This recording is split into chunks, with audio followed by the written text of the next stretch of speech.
안녕하세요.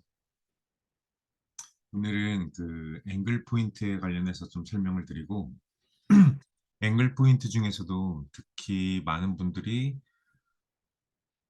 헷갈려하거나 오해할 만한 부분이 칠하우스 같아요. 칠하우스에 대한 어떤 키워드라든지 칠하우스의 성향 부분에서 어떻게 접근을 해서 외워야 할지를 많이 고민들을 많이 하시는데, 일단 앵글하우스는 1470 하우스를 말하죠. 점성술에서. 일단 앵글하우스의 앵글이라는 말 자체가 뭐 기울기, 각이라는 뜻이잖아요. 그 태양이, 영혼을 상징하는 태양이 기울어가는 그 지점을 의미하는 거예요. 예를 들어서 선생님들께서 이 차트를 보시기에 왼쪽에 위치한 이 지점은 동쪽이고, 즉 태양이 동쪽으로 기울어가는 지점, 그리고 저는 쭉 위로 올라가서 이제 꼭대기에는 남쪽이 되고요. 태양이 동쪽에서 이제 남쪽으로 기울어가는 지점이라는 것이고요. 각 모서리 이런 하우스로 생각을 하셔도 되는데 사실 그 중요도만큼 값어치 있는 단어는 아니에요.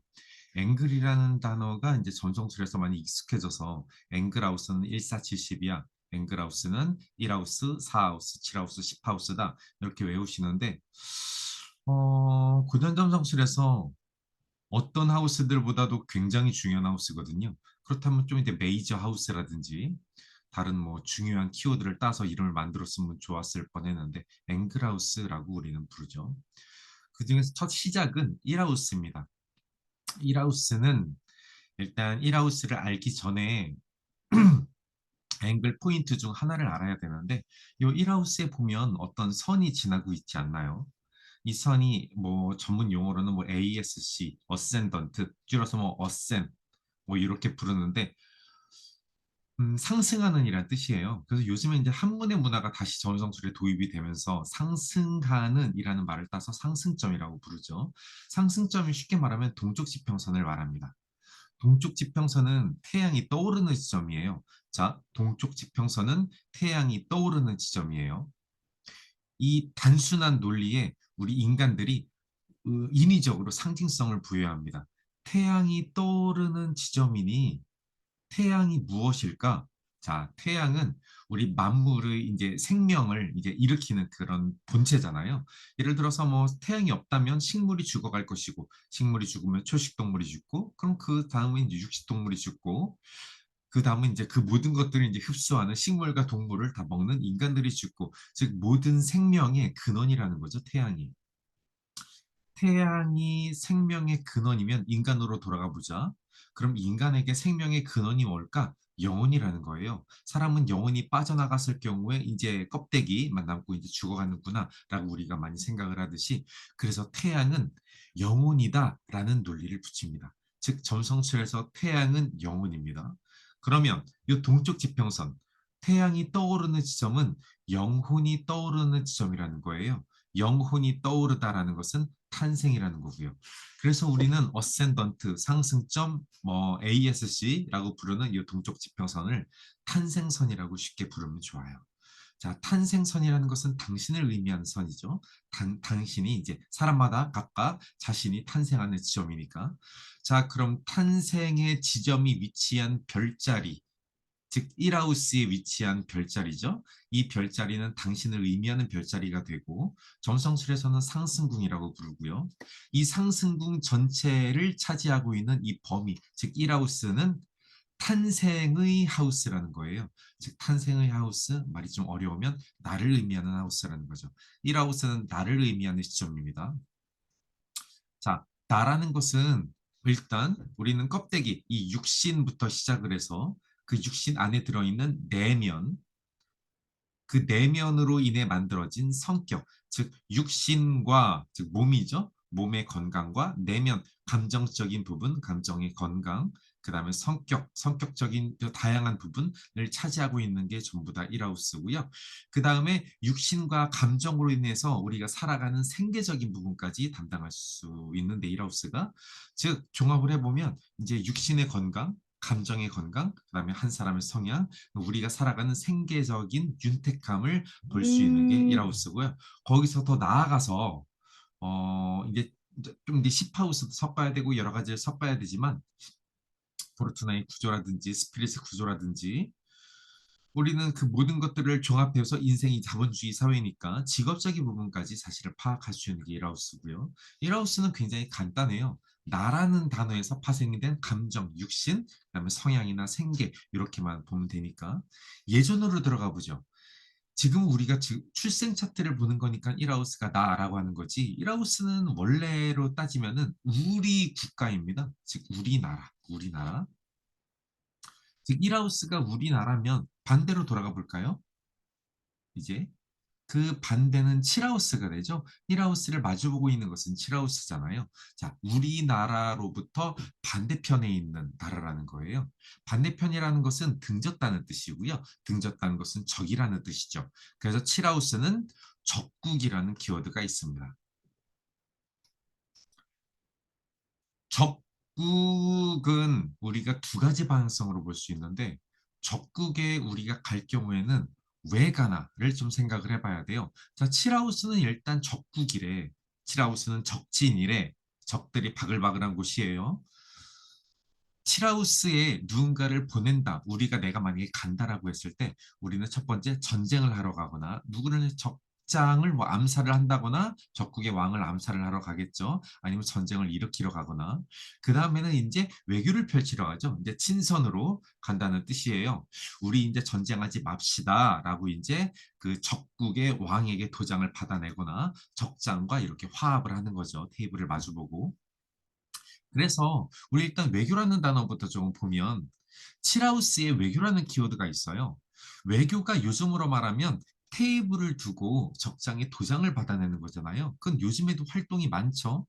테이블을 두고 이 앞에 있는 사람을 설득한다거나 상담을 한다거나 뭐 고객님 여기에 사인하셔야 됩니다. 여기에 도장을 찍어야 돼요. 이런 활동도 다 외교의 활동으로서 이제 칠하우스를 의미하고 1대1로 마주보고 이 사람을 현혹시킬 수 있는 그런 자질이 칠하우스라고 보시면 돼요. 근데 보통 전쟁이란 키워드부터 시작을 하죠.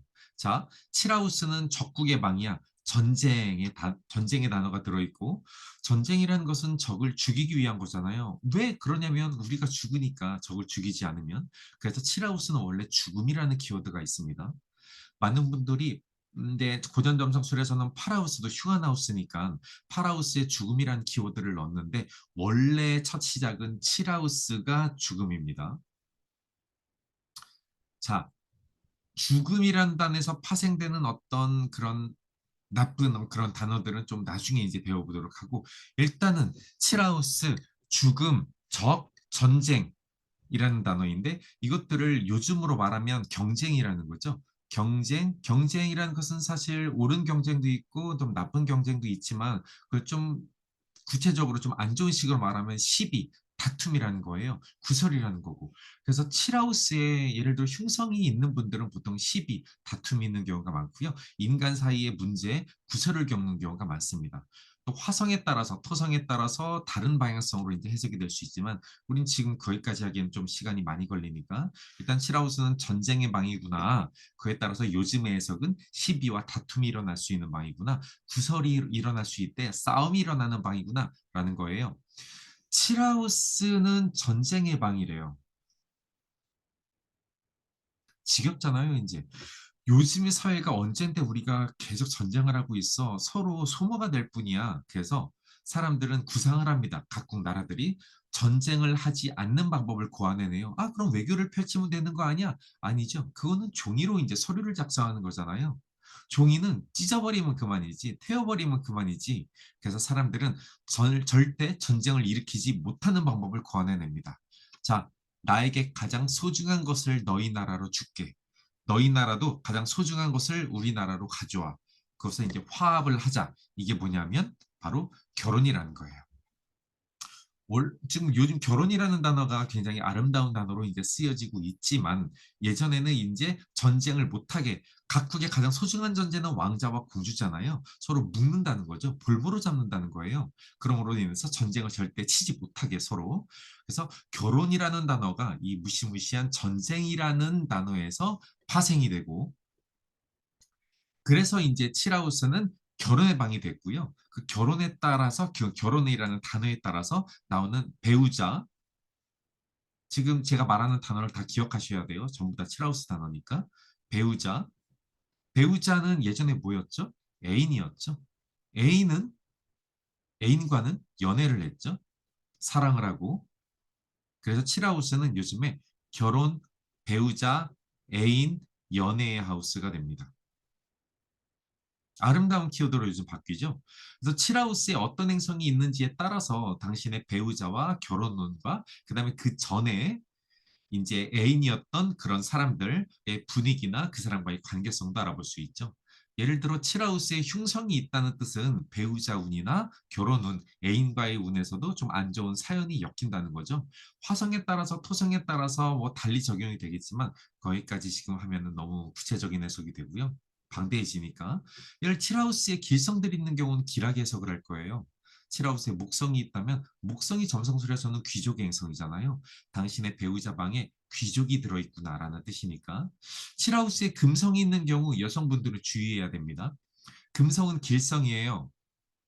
길성이 칠하우스에 들어있는데 왜 주의해야 되냐? 라는 건데 여성분들일 경우라는 거예요. 금성은 예쁜 행성이죠. 남자로 따지면 잘생긴 행성입니다. 좀 끼가 많고 인기 있고 자 끼가 많고 인기 있고 잘생긴 행성 게다가 일곱 행성 중에 가장 게으른 행성인데 그런 게으름을 갖춘 예쁜 잘생긴 끼 있는 행성인 금성이 배우자 방에 들어있다는 뜻은 그러한 남성을 만날 수 있는 운이라는 뜻이거든요. 지금 잘생겼는데 노는 친구들, 한량, 바람피는 친구들을 만날 수 있는 구조가 여성의 차트에서 칠하우스의 금성이 있는 차트고요. 그래서 저는 개인적으로 여성의 차트에서 칠하우스의 금성이 있는 구조를 그렇게 뭐 아름다운 구조로 보진 않아요. 목성이 길하죠, 사실. 풍요성을 배우자를 통한 자산 획득, 배우자를 통한 신분 상승의 계기가 되는 그런 차트라는 뜻이니까. 그 밖에 뭐 달이나 수성, 태양 이런 것들은 일단은 지금 한 수준으로는 칠하우스에 들어있는 행성은 내 배우자의 성향이나 직종에, 직업에 많은 영향을 미친다라고 좀 생각을 해주시면 되고요. 그 밖에 칠하우스의 단어는 예를 들어 1하우스와 이제 칠하우스는 마주보고 있는 관계잖아요. 그래서 1대1이라는 키워드가 있어요. 이제 나와 너라는 거죠. 이제 현대 심리점성에서는 칠하우스에 너라는 키워드를 굉장히 많이 붙이는데 고전 점성술에서는 너의 하우스는 아니고요. 이거를 1대1의 인간관계의 하우스라고 불립니다. 1대1의 인간관계를 에서 이 1대1을 좀 빼고 인간관계도 볼 수 있다는 뜻이거든요. 대신 조심해야 될 것은 칠하우스는 굉장히 긴밀한 1대1 관계라는 거예요. 아까 칠하우스가 배우자 애인이라고 그랬잖아요. 그 정도로 가깝게 지내는 즉 동업이라는 관계 운이라든가 아니면은 내 자산이 내 자금이 굉장히 투입이 될 어떤 1대1 관계의 서류 이런 운을 볼 때도 칠하우스를 봅니다. 직업의 운으로 따지면 뭐 전쟁의 키워드를 빼면 싸우는 직종이 칠하우스에 많아요. 경찰이라든지 뭐 격투기 선수, 형사 이런 경우도 있고요. 그 밖에 외교라는 단어를 빼서 이제 칠하우스를 직업으로 활용한다면 상담업이 가장 좋고 그 밖에 뭐 영업사원이라든지 도장 받아내는 업이 있죠. 칠하우스의 결혼이라는 단어를 완전히 끄집어내서 활용할 수도 있죠. 웨딩홀이라든지 아니면 결혼정보업체 요뭐 매칭 시켜주는 그런 업들이 있잖아요. 이런 것들도 싹 다 칠하우스와 관련된 업들입니다. 오늘은 간단히 1하우스와 7하우스에 관해서 한번 살펴봤고요. 다음에 기회가 된다면 이제 10하우스와 4하우스가 또 어떤 단어들이 있고 얼마나 중요한지에 대해서 알아보는 시간을 가질게요. 수고하셨습니다.